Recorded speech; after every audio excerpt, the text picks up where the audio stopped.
rejoindre le nouveau gouvernement d'union nationale dirigé par Bernard Kolela, estimant, je cite, que ce dernier est un non-premier ministre nommé par un non-président.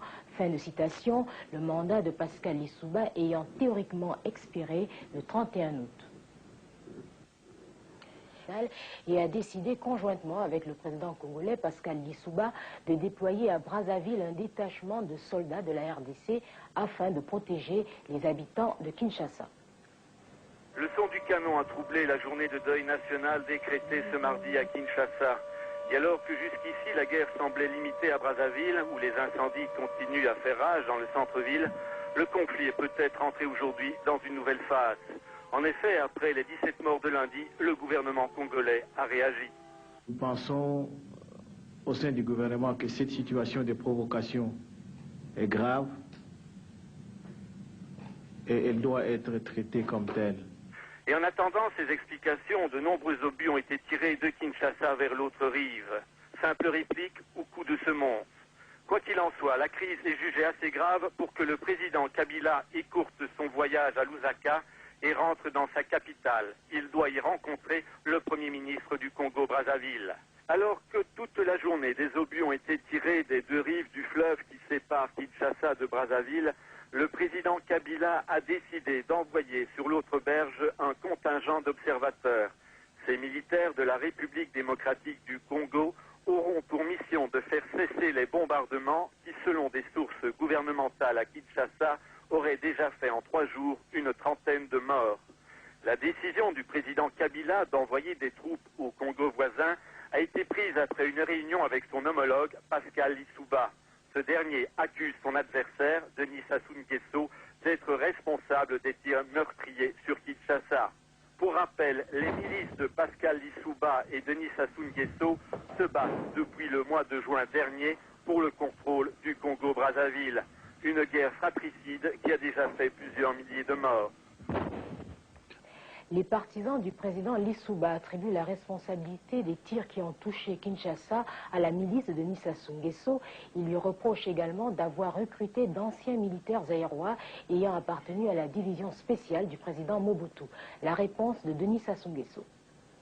Bon, si c'est pour regarder sur le terrain, là où se trouveraient les fameux soldats des ex-FAS ou DSP, nous sommes preneurs parce que nous lançons à quiconque le voudrait le défi de nous montrer un seul soldat des ex-FAS ou DSP dans les zones que nous contrôlons. Et je crois que les observateurs se rendront compte de ce que nous n'avons pas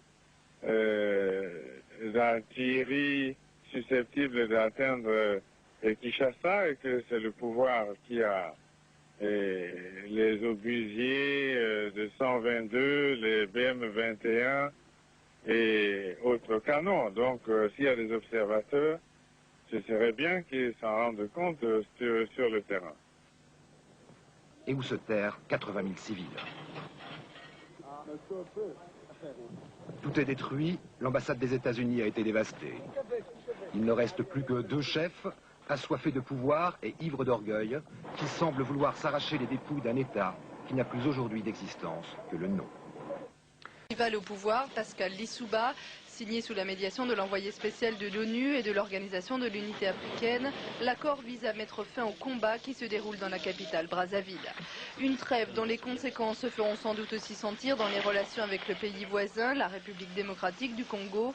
Après des échanges de tirs hier entre les deux rives du fleuve, la situation est... Where Mr. Lissouba has requested assistance from President Laurent Kabila. Members of a neutral militia reportedly helped government forces retake the Brazzaville airport, but sounds of explosions can still be heard in the area. There are reports of more... Le palais présidentiel n'est pas aux mains des milices de l'ancien président Sassou Nguesso. Ces images tournées hier par une agence de télévision américaine viennent confirmer que le président Lissouba tient toujours les symboles du pouvoir, du moins ce qu'il en reste. Pascal Lissouba rentrait de Kinshasa, où il est allé chercher l'appui militaire de Laurent Désiré Kabila, le nouvel homme fort de l'autre Congo. Je suis chez moi. Vous l'avez vu que j'étais chez moi. Et l'aéroport est entre mes mains. Je suis chez moi, il ne s'est rien passé. Sur la route de l'aéroport de Maya-Maya, les combats font encore rage. Les Cobras de Sassou Nguesso et les ninjas de l'Issouba se sont violemment affrontés hier pour le contrôle de ce secteur stratégique. L'aéroport, c'est pour nous, ça nous appartient. Pas pour les Cobras. Les pistes de l'aéroport sont jonchées de cadavres de Cobras. Signe que les milices de Sassou Nguesso ont bien tenu le secteur comme elles l'ont affirmé hier. 4 mois de combats fratricides, 4 mois de guerre de position, des milliers de morts, un cessez-le-feu resté lettre morte, sans que l'on sache encore qui, des forces de l'Issouba ou de Sassou Nguesso, ont réellement l'avantage. Le suspense étant 8 septembre par le président Lissouba. De son côté, Paris a réaffirmé son soutien à la médiation gabonaise. À Kinshasa, de nouveaux tirs d'obus venant de Brazzaville ont causé la mort de 2 soldats. Déjà à la fin du mois d'octobre dernier, 30 personnes avaient été tuées dans les mêmes conditions. Kinshasa pleure les victimes des bombardements. En 3 jours, les obus tirés depuis Brazzaville ont fauché et tué au moins 30 personnes, sans compter les blessés. Ce sont surtout les quartiers populaires qui ont été touchés.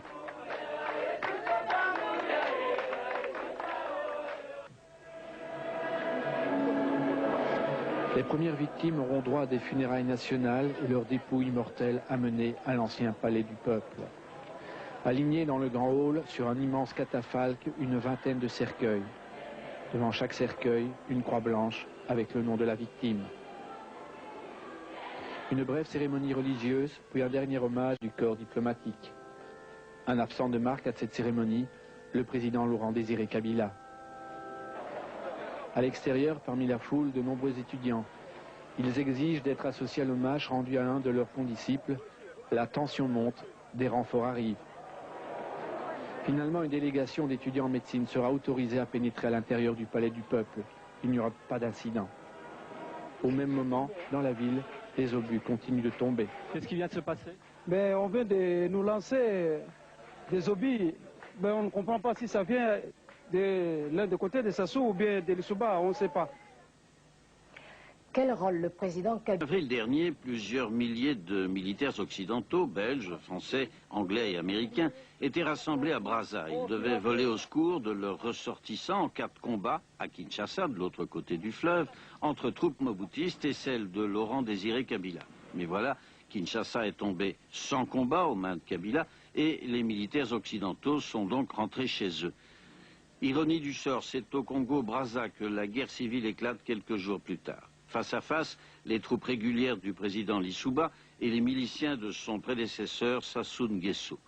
Les militaires français, encore sur place, ont aidé à évacuer les ressortissants étrangers, puis ils sont partis eux-mêmes, laissant les antagonistes en découdre. Étonnant. Étonnant car, au départ, on pouvait croire que l'Issouba jouirait de l'appui français, fidèle en cela à leur politique africaine de soutien des régimes en place. Comme on pouvait croire d'ailleurs que Kabila continuerait de rejeter le même l'Issouba, auquel il reprochait d'être un complice de Mobutu. Or, surprise. Le 30 juin dernier, à l'occasion des grandes fêtes de l'indépendance au stade des Martyrs à Kinshasa, le président Lissouba était accueilli en grande pompe et longuement applaudi par la foule. Que s'était-il donc passé pour expliquer cet abandon des Français et ce revirement de Kabila, sans doute lié d'ailleurs? Il faut savoir qu'il y a beaucoup de pétrole dans l'Atlantique au large des côtes du Congo-Brazzaville. Du pétrole exploité conjointement par les Français de Helves et les Américains de Chevron, sans problème jusqu'ici. Mais depuis 3 ans, une autre compagnie américaine, l'Oxy, Occidental Petroleum, a passé un contrat très controversé avec le président Lissouba. Cela n'a pas plu aux opérateurs pétroliers français qui étaient dès lors tentés par un retour au pouvoir de Sassou Nguesso. Ceci explique peut-être cela, c'est-à-dire le rapprochement entre Kabila et Lissouba jusqu'à la décision d'envoyer des militaires de Kinshasa de l'autre côté du fleuve, et cela pourrait expliquer aussi pourquoi les Américains viennent de rejeter à l'ONU une proposition française d'envoyer une force militaire internationale d'interposition à Brazza, comme ils l'avaient fait déjà pour le Kivu fin de l'année dernière. Bref, des intérêts économiques en concurrence d'une part, la volonté des Africains, style Museveni, Kagame et autres Kabila, de régler leurs problèmes militaires eux-mêmes D'autre part, c'est la trame du conflit actuel.